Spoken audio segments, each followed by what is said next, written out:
বিসমিল্লাহির রহমানির রহিম। সংগ্রামী উপস্থিতি, প্রিয় ঢাকা জেলার বাসিন্দাগণ, উপস্থিত 11 দলীয় জোটের নেতৃবৃন্দ, জাতীয় নাগরিক পার্টি এনসিপির পক্ষ থেকে জানাই আসসালামু আলাইকুম। আজকের এই নির্বাচনী জনসভায়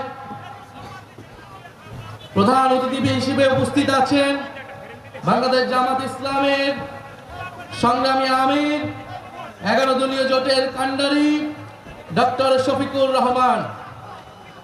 আজকের এই নির্বাচনী জনসভায় সভাপতিত্ব করছেন মোহাম্মদ দেলোয়ার হোসেন, ঢাকা জেলা জামাত ইসলামের সম্মানিত আমির। এই ঢাকা জেলায় 11 দলীয় জোটের পক্ষ থেকে 5 জন প্রার্থীকে মনোনয়ন দেওয়া হয়েছে, যারা নতুন বাংলাদেশের পক্ষে, সংস্কারের পক্ষে, ইনসাফের পক্ষে জনগণের দুয়ারে দুয়ারে যাচ্ছেন এবং জনগণের কাছ থেকে অভূতপূর্ব সাড়া পাচ্ছেন। আমাদের এই ঢাকা জেলার 5টি আসনে প্রতিদ্বন্দ্বিতা করছেন ব্যারিস্টার মোহাম্মদ নজরুল ইসলাম, ঢাকা 1; কর্নেল মোহাম্মদ আব্দুল হক, অবসরপ্রাপ্ত, ঢাকা 2; অধ্যক্ষ মোহাম্মদ শাহিনুর রহমান, ঢাকা 3; দিলশানা পারুল, ঢাকা 19; ইঞ্জিনিয়ার নাবিলা তাসনির, ঢাকা 20।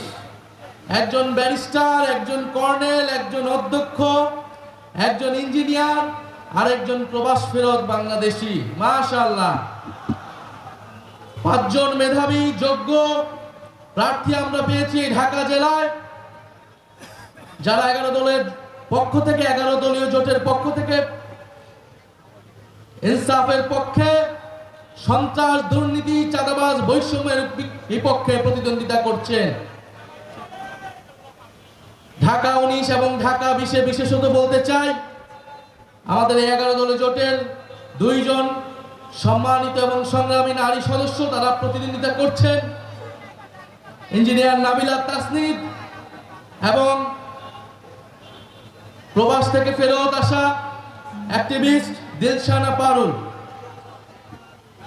আপনারা জানেন, এই 11 দলীয় জোট বৈষম্যের বিরুদ্ধে, দুর্নীতির বিরুদ্ধে, ইনসাফের পক্ষে নতুন বাংলাদেশ বিনির্মাণে ঐক্যবদ্ধ হয়েছে।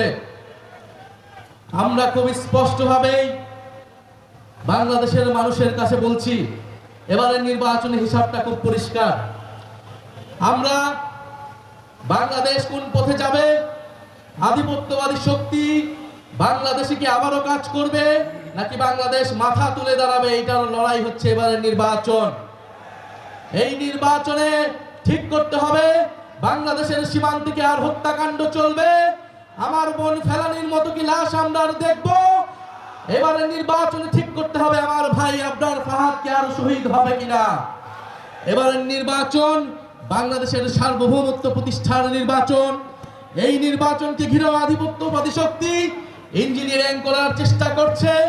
আমি তাই আপনাদের উদ্দেশ্যে শেষ কথা বলে যেতে চাই, বাংলাদেশের মানুষের কাছে শেষ কথা বলে যেতে চাই, 5ই আগস্ট যেভাবে আপনারা রাজপথে নেমে এসেছিলেন, বাংলাদেশের স্বাধীনতা, সার্বভৌমত্বকে পুনরুদ্ধার করেছিলেন, আগামী 12ই ফেব্রুয়ারি বাংলার তরুণ সমাজ, বাংলার নারীরা, বাংলার আলেম সমাজ, বাংলার সংখ্যালঘু সবাই ঐক্যবদ্ধভাবে আবারও রাজপথে নামবেন।